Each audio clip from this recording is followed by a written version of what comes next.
सुप्रभात बच्चों। आज इस वीडियो में हम आपके लिए विशेषण लेकर के आए हैं।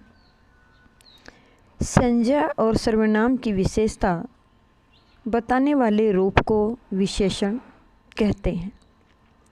ये आप जानते हैं कि संज्ञा किसी व्यक्ति, वस्तु, स्थान आदि के नाम को कहते हैं जो उनका बोध कराते हैं, और सर्वनाम संज्ञा के स्थानों पर प्रयुक्त होने वाले शब्दों को सर्वनाम कहते हैं। परंतु जो इन दोनों की विशेषता बताए, उस विशेषता बताने वाले रूप को ही हम विशेषण कहते हैं। विशेषण रूप संज्ञा और सर्वनाम की विशेषता बताते हैं, उसे विशेष्य कहते हैं। जैसे ऊंचा कद, लाल आँखें, बहुत लोग, कई आदमी, इनमें ऊंचा, लाल, बहुत, कई आदि शब्द जो हैं वो विशेषण है। और कद, आँखें, लोग, लड़कियां आदि जो हैं वो क्रमश इन विशेषणों के विशेष्य हैं। अब यहाँ आते हैं विशेषण कितने प्रकार के होते हैं या कितने भेद होते हैं। विशेषण के 4 भेद होते हैं। नंबर 1 गुणवाचक, नंबर 2 परिमाणवाचक, नंबर 3 संख्यावाचक, नंबर 4 सार्वनामिक विशेषण। अब गुणवाचक विशेषण क्या होते हैं? जो विशेषण विशेष्य यानी कि संज्ञा या सर्वनाम के गुण, दोष, रूप, रंग, आकार, काल, दशा, स्थिति आदि की विशेषता का बोध कराता है, वह गुणवाचक विशेषण कहलाता है। नंबर 1 वह लड़का अच्छा है, यानी कि लड़का जो है अच्छा है, ये उसका गुण है।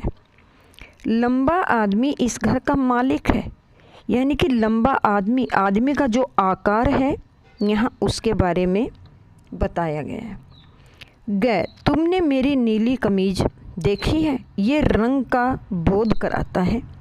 गीली कमीज को धूप में रख दो, यानी कि ये दशा का बोध कराता है।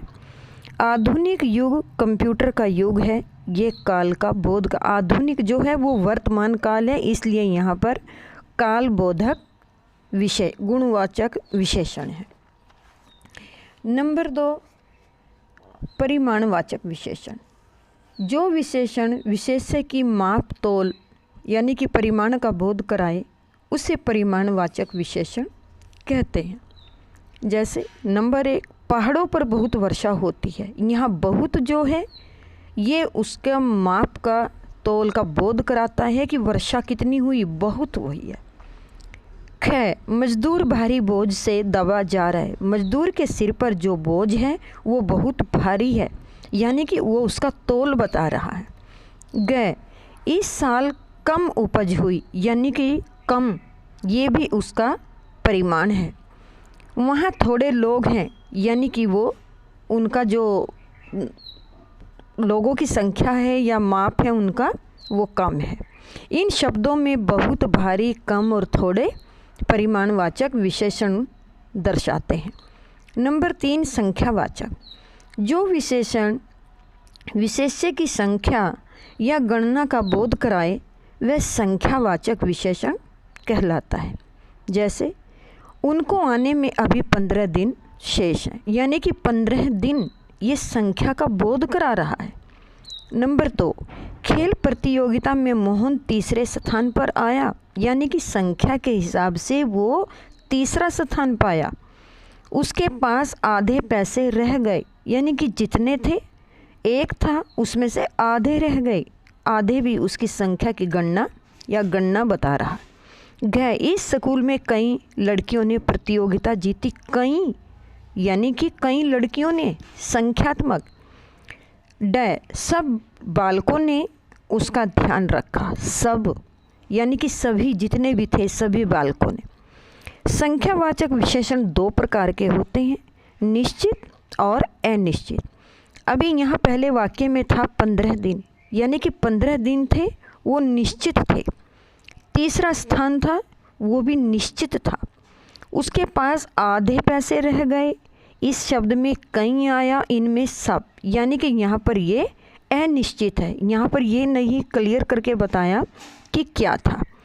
जहाँ संख्या का निश्चित बोध होता है, जैसे 15 तीसरा आधा। अनिश्चित संख्या में जैसे कई, कुछ, काफ़ी आदि शब्द आते हैं। नंबर 4 सार्वनामिक विशेषण। जो सर्वनाम संज्ञा रूप के पहले आता है और विशेषण का कार्य करता है उसे सार्वनामिक विशेषण कहते हैं।